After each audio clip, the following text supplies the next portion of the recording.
All right, why don't we all take our seats here real quick, and we'll get started. So guys, it's another Comic-Con, another year, another Comic-Con. How's it for all three of you? How's it feel to be back again this year? It's good. It's exciting. I mean, I think last year Comic-Con was the big eye-opener for us. So it's awesome to be back and embrace all of our fans again for everything they've done this past year. Great. You can't claim ignorance anymore. You guys have actually something to say, which is much more terrifying. So Rob, I'm gonna throw a question out at you real quick. In the book, even though you leave Bella, you're very much an integral part of the story because you're constantly part of her thoughts. But I know that can be challenging to kind of represent on screen. So how did you and director Chris Weitz go about accomplishing this, or trying to accomplish this? Well, it's through like a kind of process of, it's just a voice, it's Edward's voice in the book. And so I guess it would either look probably pretty cheesy if it's just my voice. I mean, so they've done these hallucinations, kind of semi-visible, like apparitions. It's like how she remembers him, and not necessarily how he actually is. Yeah. And Taylor, I think everyone wants to know about Jacob Black's transformation in this movie. Can you talk a little bit about that and your personal transformation that you had to go through to play the role?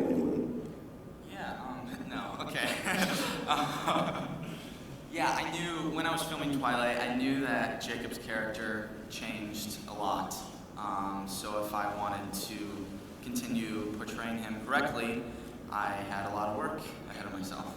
So as soon as I finished filming Twilight, I started hitting the gym, got a personal trainer, started eating a lot of food, good food of course, proteins, good carbs, cut the sugars, and and it was a lot of work, but it was definitely worth it. Kristen, for you, in the Twilight series, Bella's story arc really starts to develop in New Moon in the second book and film. She's faced with a tremendous amount of conflict, and she becomes an active protagonist. So I just want to know, was it more difficult to prepare for this role than it was last time around, or vice versa? I wouldn't say that one was more difficult than the other. This is definitely it's a severely emotional movie. That's like not everybody knows that. That's the one big difference, is that this movie's not about discovery or like falling in love, which is sort of just it's an intense emotion, but this is like low, and there are high points for her too. I mean, she's like a manic depressive basically, and to have a character that's able to pull her out of that is, it's a hefty feat, which I think he pulled off. But for me, like, I don't know, that there was no difference. There was no difference. It was just sort of a heavier. It was just more to think about. It's a more mature part. She's strictly because she's older. She has more to deal with.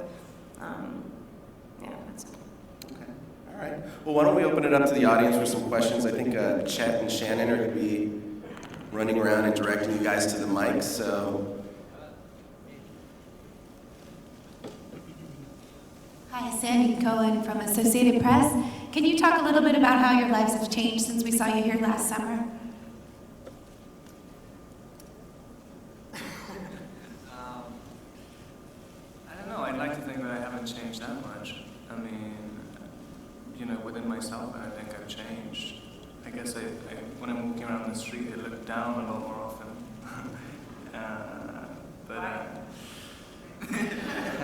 There's something wrong with my neck.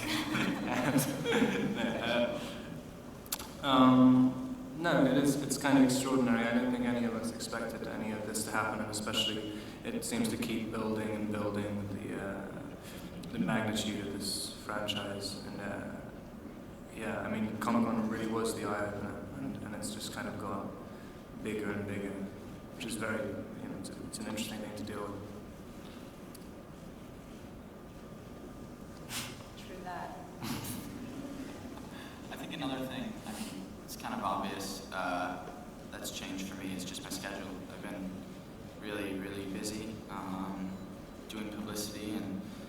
working on other things, and but yeah, it's crazy. None of us saw it coming, and past year has definitely been a ride for all of us. I cut my hair off. Yeah. Okay, next question.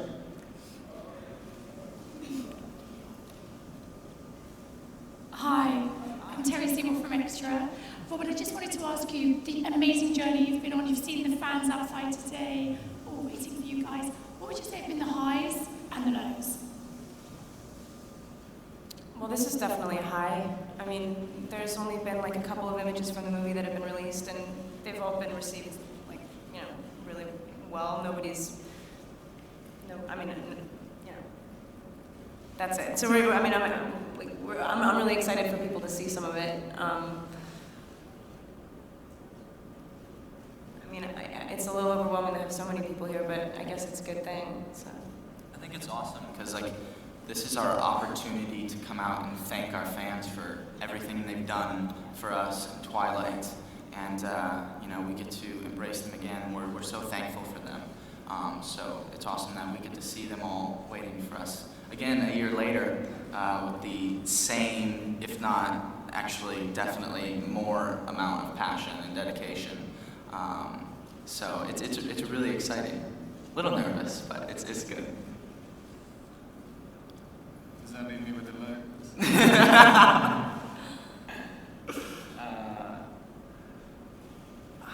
I don't know. I mean, I still think it's still so young to me anyway that I can't really claim anything to be a low. I mean,